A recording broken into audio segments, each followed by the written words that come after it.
지옥 같은 유체 이탈. 최근 유체 이탈 글이 꽤 인기 있는 것 같아 여기저기 둘러보는 사이 꽤 많은 사람들이 의사적 유체 이탈을 경험하고 있다는 걸 깨달았습니다. 제가 판단하는 의사적 유체 이탈과 진짜 유체 이탈의 차이는 유체 이탈 시 보이는 풍경과 실제 풍경이 미묘하게 다르다는 것입니다. 저도 몇 년 전 처음으로 유체 이탈을 경험했었습니다. 하지만 그때는 방의 풍경이 현실과는 꽤 달랐습니다. 꽃병에 꽂아둔 적도 없는 꽃이 꽂혀 있다던가.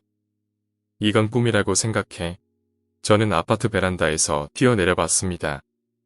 이전부터 저는 수면마비에 관해 지식이 좀 있었고 유체 이탈의 대부분이 수면마비 상태라는 걸 알고 있었으니까 말입니다. 대개 그때 보이는 광경은 기억을 기반으로 뇌가 만들어낸 환상 같은 것입니다. 하늘을 날거나 우주에서 지구를 내려다보는 등의 현상은 TV에서 보는 영상 같은 걸 뇌가 기억하고 있다가 끌어온 거죠.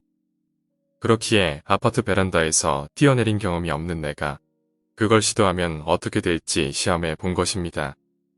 결과적으로 낙하 도중에 보이는 광경은 아무것도 없었습니다.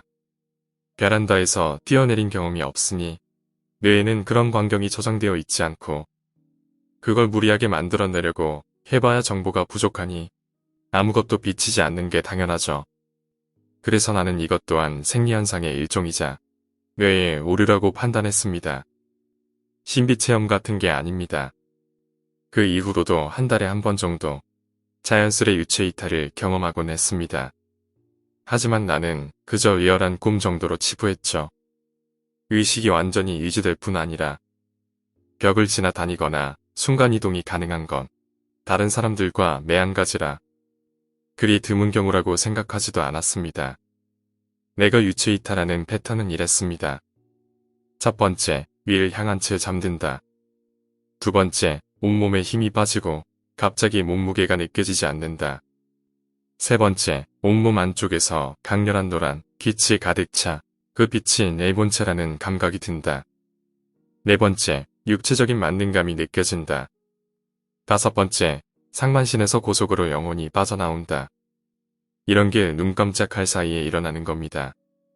이런 체험을 몇 번 반복하자 내 속에서 구성된 광경도 점차 현실에 가까워져 종국에는 현실과 똑같은 모습을 비추게 되었습니다. 그렇게까지 되고 나니 뇌가 거듭된 이탈에 익숙해진 것인지 아니면 내가 진짜 유체 이탈을 겪고 있는 것인지 판단하지 못할 지경이었습니다. 몇 주가 지나자 나는 어느 정도 의식적으로 유체 이탈을 할 수 있게 되었습니다. 그래서 그때부터는 이전에 여행했던 지역을 중심으로 일본 전체를 날아다니게 되었죠. 물론 현실과는 전혀 관계없다는 걸 인식한 상태에서요. 사람은 기억 속의 아름다운 광경을 다시 불러내는 것만으로도 즐거워지는 법이더군요. 그러는 사이 한 번도 가본 적 없는 곳에 가게 되면 어떻게 될까 하는 의문이 떠올랐습니다. 그래서 나는 실험 삼아 교토에 사는 대학 시절 친구를 찾아가 보기로 했습니다. 친구네 아파트 주소는 알고 있었지만 도쿄에 사는 내가 교토까지 간 적이 없으니 거기는 완전히 모르는 공간입니다. 그 무렵 나 스스로도 유체 이탈이 꽤 현실적이라 느끼고 있었기에 혹시 유체 이탈이 진짜는 아닐까 싶었거든요. 나는 구글맵에서 그의 집을 확인하고 실험에 나섰습니다. 결과적으로 한참을 헤맨 끝에 그 녀석이 아파트 방까지 들어갈 수 있었습니다. 하지만 한밤중이라 친구는 이미 자고 있었고 커뮤니케이션을 하기에는 무리였죠. 일단 코를 잡거나 때려보기도 하며 말을 걸기도 했지만 전혀 느끼질 못하는 듯 했습니다. 어쩔 수 없이 나는 친구 방 배치와 가구 위치, 벽에 붙은 포스터 같은 걸 기억에 담고서 몸으로 돌아왔습니다. 다음날 나는 친구에게 전화를 걸어 방의 배치와 가구 위치, 벽에 어떤 포스터를 붙였는지 물어봤습니다. 물론 나는 그의 방에 직접 찾아간 적은 없던 터입니다. 이야기를 듣고 내가 어제 본 걸 말하는 사이 점점 친구는 말수가 줄어들어 갔습니다. 내가 말을 마치자 그는 말했습니다. 누군가 고용해서 내 방을 훔쳐보기라도 했냐? 그 순간 나는 내가 겪은 유체 이탈이 진짜라는 확신을 얻었습니다. 그리고 그와 동시에 친구와의 우정도 끝나버렸지만요. 이제 나한테 연락하지 마라. 그 녀석은 그 말만을 남기고 전화를 끊었습니다. 결과적으로 나는 친구 한 명을 잃었지만 그때 내겐 그 정도는 사소한 일이었습니다. 나는 이제 온 세상 어디라도 드나들 수 있는 힘을 얻었어. 앞으로 인생은 내가 원하는 대로다. 그렇게 생각하며 잔뜩 들떠 있었죠.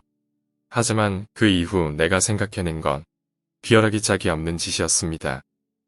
실제 세계를 자유로이 들여다볼 수 있다면 자고 있는 여자의 방에도 마음대로 들어갈 수 있으리라 생각했던 거죠. 게다가 영혼 상태라면 그 여자에게 빙의해 원하는 대로 움직일 수도 있지 않을까 하는 기대도 품은 채웠습니다. 그날 밤부터 나는 내 취향의 여자를 찾아 심야 도쿄의 하늘을 배회하기 시작했습니다. 그리고 마침내 마음에 드는 여자를 찾아내기에 이르렀습니다. 170cm 정도 키에 쭉 뻗은 팔다리에 가슴도 적당히 컸습니다. 눈매는 고양이 같고 코도 오똑 솟아 사랑스러움과 아름다움을 겸비한 여자였죠. 이 여자야말로 내가 찾던 여자야. 이 여자를 내 마음대로 하고 싶어. 나는 경험은 없었지만 그녀에게 빙의할 작정으로 그녀 등 뒤로 다가가 몸을 겹치려 했습니다. 하지만 그 순간 나는 강한 힘에 의해 튕겨나 나가 떨어졌습니다. 영혼 상태이니 어디 부딪힐 것도 없고 벽을 뚫고서 옆방까지 날아갔습니다. 나는 망연자실했습니다. 그러자 무덤에 언뜻 봐도 악인으로 보이는 남자가 나타났습니다. 그 남자는 내 영혼을 압도적인 힘으로 찌르더니 이렇게 말했습니다. 저 여자는 내 거야. 방해하면 없앨 테다. 우리는 산 사람 몸은 못 건들지만 영혼끼리라면 힘이 약한 놈은 마음대로 해버릴 수 있어. 모골이 송연했습니다. 그때까지 나 말고는 영혼 상태로 돌아다닐 수 있는 존재가 있으리라고는 생각하지 못했었으니까요. 강렬한 공포를 느껴 나는 순간이동해 방으로 돌아온 후에 몸 안으로 돌아왔습니다. 그리고 이불을 둘러쓰고 아침까지 벌벌 떨었습니다. 그때 이후로 유체이탈을 하고 종종 주위를 둘러보면 산 사람인지 죽은 사람인지 모를 존재가 주변에 우글우글 들끓는 게 보입니다. 그 후로 나는 유체이탈을 그만뒀습니다. 다시는 그 온갖 영혼이 우글대는 곳에 발을 담그고 싶지 않았습니다. 어쩌면 모두 내 망상이나 꿈인지도 모릅니다. 하지만 친구의 방한 풍경을 맞췄던 일 때문에 나는 아직도 내가 진짜 유체이탈을 경험했었다고 믿습니다. 그러나 그것은 결코 무적의 존재가 되어 자유를 누리는 게 아닙니다. 동등하거나 혹은 그 이상의 능력을 지닌 괴물들의 세계에 들어가는 것을 뜻하는 겁니다.